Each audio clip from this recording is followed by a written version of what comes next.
Sinong umaahon, tayo ba o sila? Mga ngiti nila habang nakalubog ka pa sa napuntang bulsa. Pinaghirapan kong mga barya, minumulto na ng mga pangako nyo.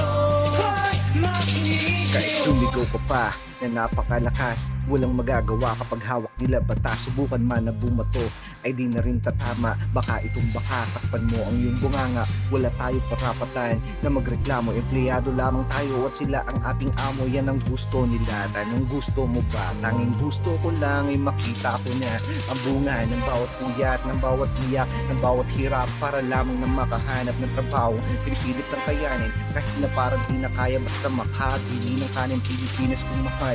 Ano na bang nangyari? Bakit parang ang lala? Halos hindi ko na mawari. Sarili ko pa rin ba ang dapat kong sisihin kahit pabaharap-harapan na nila tayo lokohin?